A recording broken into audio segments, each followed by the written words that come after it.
आदतें अच्छी या बुरी होती हैं। अच्छी आदतों से हम जीवन में वो सब पा सकते हैं जिनकी हम इच्छा रखते हैं। दूसरी तरफ बुरी आदतें हमसे सब कुछ छीनने की शक्ति रखती है। आदतें हजारों तरह की होती हैं, लेकिन अगर हम किसी भी आदत को जरूरत से ज्यादा दोहराते हैं तो वह बुरी आदत बन जाती है। जैसे खाना कोई बुरी आदत नहीं है, लेकिन ज्यादा खाना या खाते ही रहना एक बुरी आदत है। बोलना कोई बुरी आदत नहीं है, मगर ज्यादा या बेवजह बोलना एक काफी बुरी आदत है। आज हम बड़बोले विद्यार्थी की कहानी से जानेंगे इस आदत से होने वाले नुकसान और इससे छुटकारा पाने के तरीके। एक बार की बात है, एक गुरु का एक शिष्य बहुत अधिक बोलने की आदत से परेशान रहता था। जब भी वह किसी से मिलने के बाद अपने दोस्तों के सामने उस व्यक्ति के बारे में अपने विचार देना शुरू कर देता, चाहे कोई उससे पूछे या नहीं। वह अपने आसपास की लगभग हर चीज के बारे में, आश्रम में रहने वाले लगभग हर छात्र और शिक्षक के बारे में अपनी राय बताता। उसकी अपनी सकारात्मक या नकारात्मक राय थी, जिसे वह बिना सोचे समझे लोगों के सामने रख देता।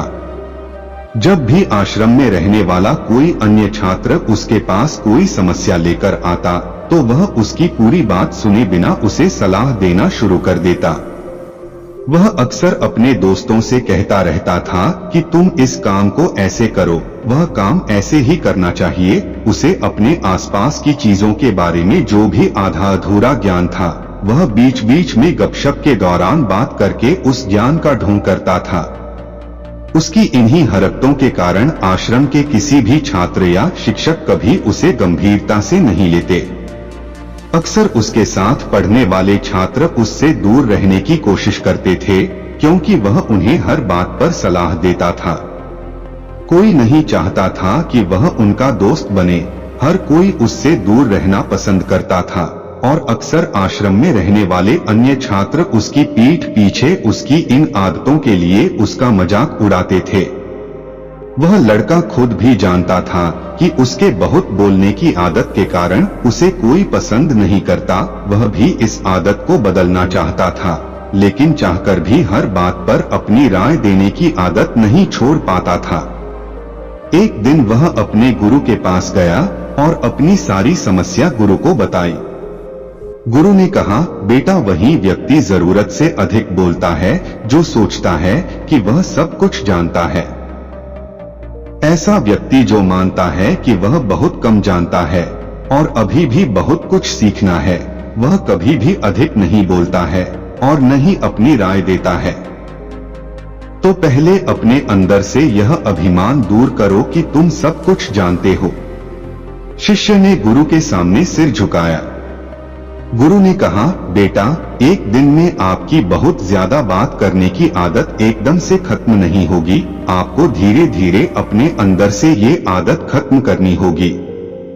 लेकिन मैं तुमको यह जरूर बता सकता हूँ कि तुम्हें किन मौकों पर चुप रहना चाहिए ताकि तुम खुद को दुखी होने और किसी बड़ी परेशानी में पड़ने से बच सको। शिष्य ने गुरु की बात से सहमत होते हुए हाँ में सिर हिलाया। गुरु ने कहा, बेटा, इन 5 अवसरों पर प्रत्येक व्यक्ति को अपना मुंह बंद रखना चाहिए। गुरु जी ने कहा, पहला, जब आपको लगे कि आपकी बातों से कोई आपकी भावनाओं को नहीं समझ सकता, तो उस समय आपको चुप रहना चाहिए। अक्सर हम अपने दुख दर्द लोगों को बताना शुरू कर देते हैं, जबकि हमारे आसपास रहने वाले ज्यादातर लोगों को इस बात से कोई फर्क नहीं पड़ता कि हमारे जीवन में क्या चल रहा है। हर व्यक्ति को केवल अपनी परवाह है। वह केवल अपने बारे में बात करना चाहता है, वह केवल अपने बारे में सुनना चाहता है। उसे हमारे जीवन की परेशानियों की परवाह नहीं होती और वह हमारे बारे में सुनना नहीं चाहता है। वह आपकी दुखद कहानी 1 या 2 बार सुन सकता है, लेकिन उसके बाद वह आपसे दूर भागना शुरू कर देगा, क्योंकि कोई भी दुखी होना पसंद नहीं करता है। किसी को भी एक उदास और असहाय व्यक्ति का साथ नहीं चाहिए होता है। इसलिए अपने कुछ करीबी दोस्तों और परिवार के अलावा किसी को भी अपनी परेशानी कभी न बताएं, क्योंकि अक्सर वे आपकी बातों को समझने के बजाय उनका मजाक उड़ाते हैं। गुरु जी ने कहा, दूसरा, जब आपको नहीं पता कि किसी विशेष अवसर पर क्या कहना है या आपको किसी विशेष घटना के बारे में केवल आधा अधूरा ज्ञान है, तो ऐसे अवसर पर भी आपको चुप रहना चाहिए। ऐसा व्यक्ति जो आधा अधूरा ज्ञान होने के बाद भी उस विषय पर बात करता है, वह अक्सर उपहास का पात्र बन जाता है। ऐसे व्यक्ति को कोई भी गंभीरता से नहीं लेता है। केवल वही व्यक्ति अपनी बात प्रभावी ढंग से रख सकता है जिसे उस विशेष घटना या विषय का गहरा ज्ञान हो। इसलिए यहाँ वहां से प्राप्त आधी अधूरी और अनपरखी जानकारी के आधार पर कभी भी लोगों को समझाने की कोशिश नहीं करनी चाहिए। गुरु जी ने कहा, तीसरा, जब कोई व्यक्ति आपके सामने किसी तीसरे व्यक्ति की बुराई कर रहा हो तो ऐसी स्थिति में आपको चुप रहना चाहिए। आपको कभी भी ऐसी नकारात्मक बातचीत का हिस्सा नहीं बनना चाहिए, क्योंकि आज वह व्यक्ति जो कर रहा है आपके सामने किसी तीसरे व्यक्ति की बुराई, कल किसी और के सामने आपकी भी बुराई करेगा, और इस बात की अधिक संभावना है कि आज आपने जिस तीसरे व्यक्ति की बुराई की है उसे भी इस बात का पता चल जाते तो आप पर ही मुसीबत आ सकती है। इसलिए जब भी कोई किसी दूसरे व्यक्ति की बुराई करे या उसके गलत समय का मजाक उड़ाए तो आपको बस उसकी बात सुननी है, अपनी कोई राय नहीं देनी है। अगर आप ऐसा करें तो भविष्य में आपके लिए समस्याएं खड़ी हो सकती हैं।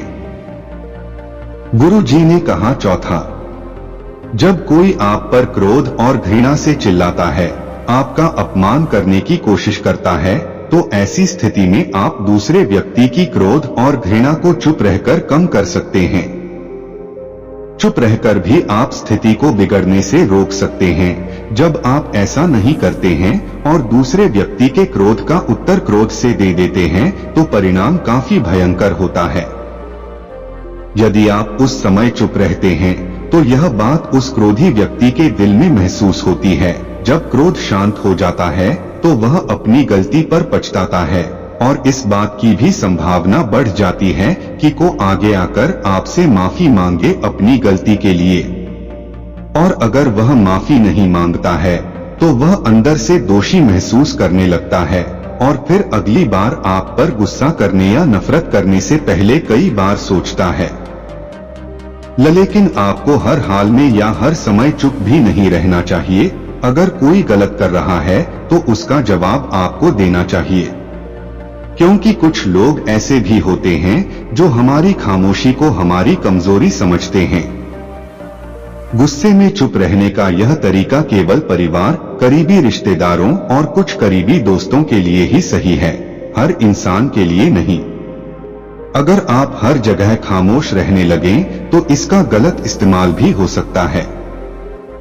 गुरु ने आगे कहा, पांचवा, जब कोई व्यक्ति अपने जीवन की कोई दुखद घटना या अपने जीवन की परेशानी साझा कर रहा हो, ऐसे में आपको चुप रहना होगा और सिर्फ उसकी बातों को सुनना होगा। ज्यादातर लोग ऐसे हैं कि उनके सामने किसी ने उनकी समस्या सुनाई नहीं कि उन्होंने समाधान देना शुरू कर दिया। हालांकि जब कोई व्यक्ति अपनी समस्या हमारे साथ साझा कर रहा है तो वह हमसे किसी सुझाव की उम्मीद नहीं करता है, वह चाहता है कि हम उसकी बात ध्यान से सुनें। क्योंकि जब हम उनकी बात सुनते हैं उस व्यक्ति को आंतरिक शांति मिलती है, उसे लगता है कि कोई मेरी बातों को समझता है।